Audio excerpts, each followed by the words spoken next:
اور ایک بات آپ لوگ یاد رکھیں، ابھی آپ لوگ اسٹوڈنٹس ہیں، کل آپ نے پریکٹیکل لائف میں جانا ہے، تو میری بات یاد رکھیے کہ توکل اللہ پہ کریں.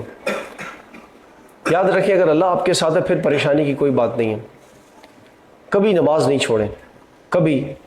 جب بھی پریشانی ہوگی، جب بھی پرابلم آئے گی، نماز آپ کو بچا لے گی.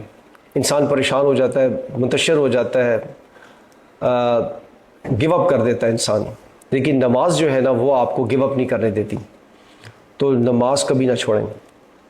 قرآن کو سمجھ کے پڑھیں، کبھی بغیر سمجھے سوچے سمجھے قرآن نہیں پڑھیں، سمجھ کے پڑھیں. یہ دیکھیں کہ اللہ پاک نے ایک اتنا بڑا ارینجمنٹ، اوپر سے ایک کتاب اتری آپ کے لیے، وہ کیوں اتری ہے؟ اگر آپ میں سے کوئی بندہ جو یہ سمجھ لے کہ یہ دنیا کیوں بنائی گئی، انسان کو کیوں تخلیق کیا گیا، ہم کیوں بنائے گئے، اور میرا مقام اس دنیا میں کیا ہے، آپ میں سے کوئی بھی اگر یہ بات سمجھ گیا تو میں آپ کو یہ لکھ کر ابھی دے دیتا ہوں کہ آپ کے لیے زندگی آسان ہے. دیکھیے زندگی میں نا اپس اینڈ ڈاؤن، مشکلات، پریشانیاں، مصیبتیں یہ آتی رہیں گی. اللہ پاک نے ہمیں جو تخلیق کیا ہے، بنایا ہے، تو کہا ہے نا الذی خلق الموت والحیات لیبلوکم ایکم احسن عملا، کہ میں دیکھنا چاہتا ہوں کہ آپ میں سے اچھے کام کون کرتا ہے. انا جعلنا ما علی الارض زینۃ لہا لیبلوہم ایہم احسن عملا. اگر آپ ان دونوں آیتوں کو ملا لیں تو اس کا مطلب یہ بنتا ہے کہ زندگی سے لے کے موت تک جو بھی دنیا میں آسائشیں آپ کو آرائشیں نظر آ رہی ہیں، وہ صرف آپ کے امتحان کے لیے ہیں. یا آپ کو دی جائیں گی تو شکر کے امتحان، اگر نہیں دی جائیں گی یا چھین لی جائیں گی تو صبر کے امتحان. تو یہ صبر اور شکر کے امتحان میں انسان ہر وقت گرفتار ہے موت تک. میں ایک اور آپ کو آخری بات بتاؤں کہ ایک وقت تھا کہ میں بڑا پریشان ہو گیا، بڑے مسائل، بڑی پریشانیاں، کافی ساری پریشانی، کیونکہ ابھی تو آپ پریکٹیکل لائف میں نہیں ہے. پریکٹیکل لائف میں آئیں گے پتہ چلے گا، کبھی کبھی ایسا لگے گا کہ کیٹو کا پہاڑ آپ کے سر پہ رکھا ہوا ہے کسی نے، اتنی بھاری ذمہ داری.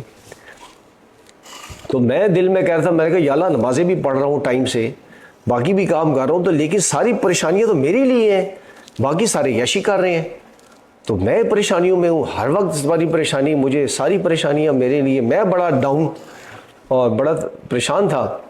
تو میں مسجد میں گیا، نماز کا ٹائم ہو گیا، مسجد میں گیا تو کوشش کرتا ہوں مسجد میں ہی نماز پڑھوں.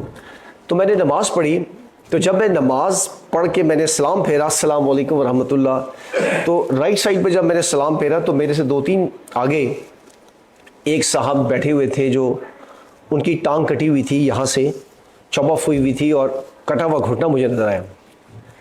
اور پھر میں نے جب کیا السلام علیکم ورحمۃ اللہ، لیفٹ سائڈ پہ دیکھا تو ایک صاحب کی یہاں تک ہاتھ کٹا ہوا تھا اور اس کا ہاتھ آگے تھا. تو میں نے یہ جب دونوں چیزیں دیکھی تو جب ہاتھ اٹھاتے ہیں دعا کے لیے مول صاحب، میں نے دعا کی، میں نے کہا یا اللہ مجھے معاف کر دے، میرا کوئی امتحان نہیں ہے، میرا امتحان صرف ذہنی امتحان ہے، سائیکولوجیکل ہے.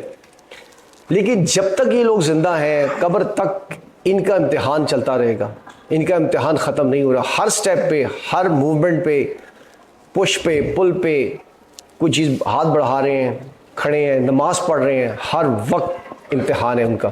تو میں نے کہا یا اللہ، میں نے 2 رکعت پھر شکرانے کی نفل پڑھے. میں نے کہا یا اللہ بڑا شکر ہے تیرا، مجھے یہ سے امتحان میں ڈالا. کہتے ہیں لا یکلف اللہ نفس الا وسعہا.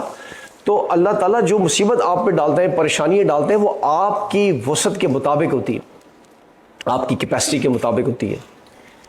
ہر مشکل جب اللہ پاک ڈالتے ہیں، اس کے بعد پھر نئی مشکل، اس کے بعد پھر نیا امتحان، اس کے بعد نیا امتحان، اور الٹیمیٹلی یہ سارے امتحان آپ کی بھلائی کے لیے ہیں، آپ کے فائدے کے لیے ہیں.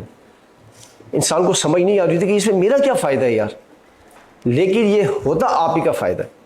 اور یہ فائدہ کرتے کرتے اللہ پاک آپ کو اس مقام پر پہنچا دیتے ہیں جہاں کہ آپ مستحق ہیں.